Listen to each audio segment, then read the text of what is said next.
Coucou tout le monde, j'espère que vous allez bien. Aujourd'hui on se retrouve pour une nouvelle vidéo où je vais vous parler des calories cachées. Oui, parce qu'il y en a parfois même auxquelles on ne pense pas du tout, mais pas une seule seconde. Pour tous les nouveaux et les nouvelles qui me suivent depuis peu, je vais me représenter. Moi c'est Madly, je suis dans un process de perte de poids et je me suis dit que ça serait cool de créer une chaîne YouTube pour vous parler justement de cette perte de poids, pour vous faire des recettes healthy et pour qu'on soit une communauté d'entraide, parce que forcément tout seul c'est bien, mais à plusieurs c'est beaucoup mieux et plus facile. Du coup, sur ma chaîne vous allez pouvoir trouver des conseils, des astuces, des recettes healthy mais vraiment savoureuses et ultra rapides. Donc ne me dites pas vous avez pas le temps, vous avez le temps, ça prend 10 minutes même pas. Donc vraiment vous allez pouvoir trouver recettes, astuces, conseils, motivation pour vous aider à perdre du poids. Alors surtout n'hésitez pas à activer la cloche de notification pour ne pas rater les prochaines vidéos. J'en ai une qui sort le mercredi, c'est une vidéo en général recette. Alors je sais pas pour l'heure, en général c'est 11h, mais je vais peut-être le modifier et passer à 18h. Dites-moi ce que vous en pensez dans les commentaires. Et une vidéo qui sort le dimanche, tous les dimanches à 11h, une vidéo conseil, une vidéo motivation, une vidéo what I eat in a day.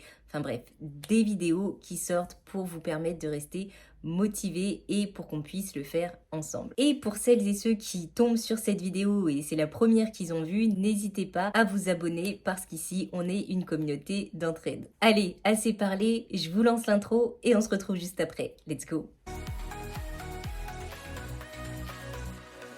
Quand on veut perdre du poids efficacement, je pense que c'est important de pouvoir surveiller les calories qu'on mange dans la journée. On va pas dire à la calorie près, mais environ. Et c'est ce qui m'a permis, moi aussi, de perdre mes premiers kilos. J'ai commencé tout simplement à me renseigner sur mon métabolisme de base, à savoir combien mon corps brûlait de calories ou avait besoin de calories quand il était au repos total. C'est-à-dire que je fais rien du tout, je suis couchée sur le canapé toute la journée, je fais rien.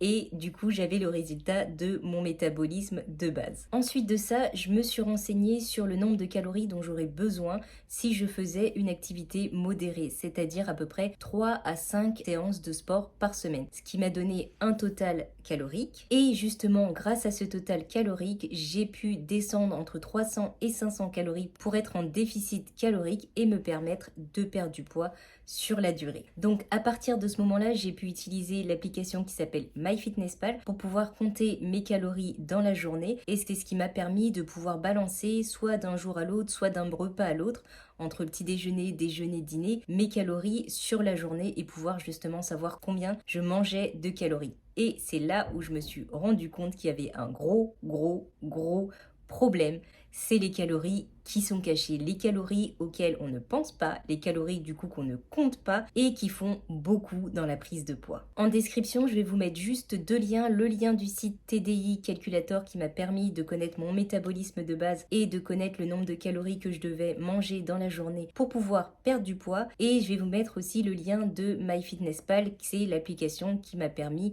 de pouvoir compter mes calories, enfin et qui me permet d'ailleurs toujours de compter mes calories sur la journée. Je vous mets tout ça en lien de description, comme ça si ça peut vous aider, et ben écoutez, c'est le top. Parce que je sais que beaucoup de personnes hésitent et ne savent pas du tout combien de calories ils doivent manger, comment ils doivent s'y prendre, etc. Donc je pense que c'est les deux applications, en tout cas le site et l'application, qui vont vous permettre au mieux de pouvoir connaître tout ça. Dans la première section des calories cachées, je vais vous parler des boissons sucrées. Oui, dans les boissons sucrées, on a beaucoup de sucre et donc de calories. D'abord, on a les boissons gazeuses comme le coca que vous connaissez tous. Donc je vais vous montrer le coca juste là et la quantité de sucre que contient le coca et les calories juste là. Franchement, c'est énorme. Ça représente une bonne partie des calories qu'on doit manger dans la journée juste pour une boisson qui n'apporte au final rien d'intéressant, en tout cas niveau nutriments. En fait, c'est ce qu'on appelle aussi des calories vides. Il n'y a pas de sensation de satiété, c'est vraiment juste du liquide et voilà, rien d'intéressant, rien qui va nous tenir encore en fait. Donc moi, grande consommatrice de coca que j'étais, ce que j'ai fait, c'est que je suis passée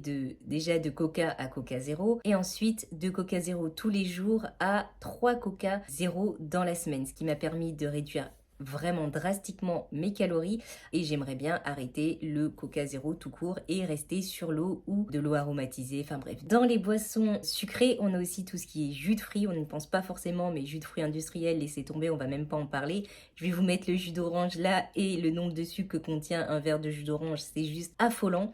Moi, ce que je faisais avant, c'est que j'aimais bien dans mon petit déjeuner prendre un petit verre de jus de mangue ou un petit verre de jus de goyave et franchement, ça faisait un petit truc au petit déjeuner, ça rajoutait un petit truc et je pouvais pas m'en passer pour le coup avant. Et quand je me suis rendu compte du nombre de calories pareil qu'il y avait dans un verre de jus de mangue ou autre, j'ai vite compris que c'était pas indispensable à ma journée. En fin de compte, si vous voulez réduire vraiment le nombre de calories cachées que vous pouvez manger ou boire dans la journée, faut juste essayer par exemple de remplacer les boissons sucrées du coup par l'eau, par le thé ou par des boissons zéro sucre de temps en temps, bien entendu, pas tous les jours non plus. Deuxièmement, on a les sauces et les condiments. Tout ce qui est sauce mayonnaise, sauce ketchup, sauce barbecue, je sais que beaucoup aiment ça, la sauce barbecue, moi j'aime pas, mais bref, beaucoup aiment ça. On a aussi la crème fraîche qu'on rajoute dans pas mal de plats. Tout ça, ça va vraiment rapporter beaucoup de sucre et aussi beaucoup de calories. On peut minimiser leur impact en traduisant ces versions par des versions un petit peu plus légères. Par exemple, la crème fraîche, on peut la remplacer par de la crème liquide 4%.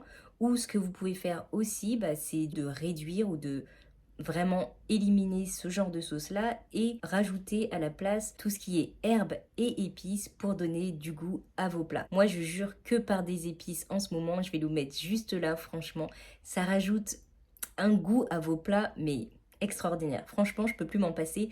Et aussi le paprika fumé que j'adore aussi en ce moment. Tout ce qui est herbes et épices, ça va vous permettre de pas ajouter en fait de calories à votre journée et du coup ça va permettre aussi à vos plats d'avoir du goût sans rajouter des calories en plus. Troisièmement, on a tout ce qui est collation, que ce soit collation au bureau ou que ce soit à la maison. Je pense qu'on est beaucoup à aimer grignoter ou même avoir un goûter comme les enfants. Et le problème, c'est que dans les goûters qu'on prend généralement, ou en tout cas que je prenais généralement, ça pouvait être des biscuits, ça pouvait être des barres de chocolat. Et tout ça, c'est vraiment bourré de sucre, de graisse et donc de calories. Le mieux, ce serait d'opter pour des snacks ou des goûters beaucoup plus healthy en les faisant vous-même, faire des goûters maison, faire des snacks maison. J'en ai fait pas mal d'ailleurs sur ma chaîne YouTube, dans des courtes vidéos ou même dans des plus longues, ou même dans ma vidéo de mercredi, je vais vous la remettre juste là, comme ça vous avez juste à cliquer sur le lien et vous aurez 3 idées de snacks healthy. Vraiment, il y a possibilité de faire pas mal de choses. En plus, les recettes en général que je vous propose, c'est des recettes très simples, très rapides et vraiment délicieuses. Donc, vous n'allez pas me dire que vous n'avez pas 10-15 minutes dans la journée pour faire un snack. Et si c'est le cas, il n'y a pas de problème. Vous allez pouvoir faire aussi d'autres goûters vraiment sains avec des noix, avec du popcorn nature, ça prend pas très longtemps à faire, ou encore des crudités comme des tomates, des carottes, du concombre avec un peu d'houmous, etc. Vous avez vraiment plein de snacks que vous pouvez manger beaucoup plus sains, beaucoup plus healthy et plus intéressants niveau nutriments. Quatrièmement, on a les fast-food. Alors ceux-là, je pense qu'on sait. On sait qu'ils sont gras, on sait qu'il y a beaucoup de calories là-dedans, mais on aime bien ça quand même. Je vais juste vous mettre juste là le nombre de calories d'un menu basique, vraiment avec moyenne frites, moyen coca et un Big Mac, c'est la base. Ça vous fait à peu près 993 calories sur un seul repas. Donc ça vous prend, en tout cas pour les femmes, presque 2/3 des calories que vous devez manger à la journée. Donc vous n'avez pas pris de petit déjeuner, vous n'avez pas pris de dîner et vous n'avez pas encore pris votre goûter. Et tout ça en un repas, vous avez déjà utilisé presque 1000 calories. C'est énorme. Pareil pour les sushis, on pense que parce que c'est du riz et du poisson, c'est pas très calorique. Faites attention aux calories que vous allez manger dans les sushis. En plus, c'est des trucs comme ça, c'est tout petit.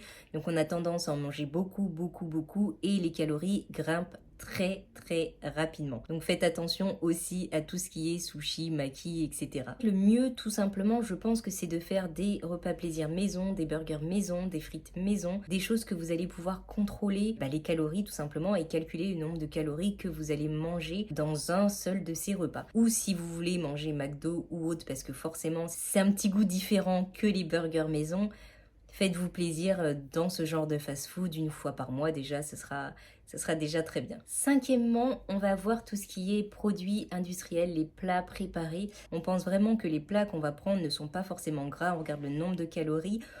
ça a l'air d'aller. Mais le problème, c'est qu'on ne maîtrise pas du tout la composition des aliments qu'ils contiennent. Donc il peut y avoir un haut niveau de graisse et surtout beaucoup de sodium pour les plats préparés. Donc le mieux, si vous avez un petit peu de temps, c'est de prendre des aliments bruts que vous allez préparer vous-même à la maison. Comme ça, vous saurez encore une fois tout ce qu'il y a dedans. Et sixième et dernière section, vraiment celui-ci, il prend une section parce que c'est horrible, c'est le Starbucks. Le Starbucks, vraiment, arrêtez. Il faut arrêter ça. C'est très calorique et en plus de ça, c'est très très cher. Un simple café que vous allez prendre chez vous, café nature sans sucre à entre 4 et 5 calories la tasse, au Starbucks, vous allez en avoir pour beaucoup plus. Pour un grand café latte, vous allez avoir pour environ 229 calories et pour un café par exemple macchiato, vous allez avoir pour 173 calories. Donc il y a vraiment une grosse différence entre 5 calories et 229 ou même 173 calories. Vous prenez pas un simple café au Starbucks, vous prenez un café plus. Et je suis sûre qu'en faisant un café latte ou un café macchiato vous-même à la maison, vous allez trouver une version beaucoup plus light, tout aussi bonne. Et en plus de ça, ça va vous permettre d'économiser un maximum. Parce que si vous allez au Starbucks tous les jours en passant pour aller au bureau, je vous garantis que vous allez faire beaucoup d'économies et en plus de ça, vous allez avoir plus de calories à manger sur la journée. Tout ça pour vous dire en fait qu'il faut simplement faire attention aux calories que vous mangez dans la journée. Je pense que c'est important au début de calculer vos calories, de noter les calories que vous mangez, tout ce que vous mangez, vous notez, comme ça va vous permettre de vous rendre compte que de tout ce que vous mangez dans la journée. C'est pas quelque chose à faire sur du long terme, mais pendant une petite période, comme ça après vous allez avoir l'habitude des portions, l'habitude des calories que contiennent certains aliments, etc. Je pense que pour un début, c'est toujours bien de faire comme ça. Donc tout ça pour vous dire qu'il faut vraiment faire attention à toutes les calories cachées qu'il peut y avoir dans tous les aliments que je vous ai cités et de privilégier le fait maison, ce sera beaucoup mieux, avec des aliments beaucoup plus sains, avec des aliments beaucoup plus intéressants. Cette vidéo est donc terminée pour aujourd'hui, j'espère qu'elle vous aura plu, j'espère que vous aurez appris pas mal de choses et n'hésitez pas à me dire en commentaire si vous saviez pour le nombre de sucre dans le coca ou le nombre de calories dans le Starbucks. Nous, on se retrouve mercredi prochain pour une nouvelle vidéo recette. En attendant, portez-vous bien et on se dit à mercredi. Ciao ciao!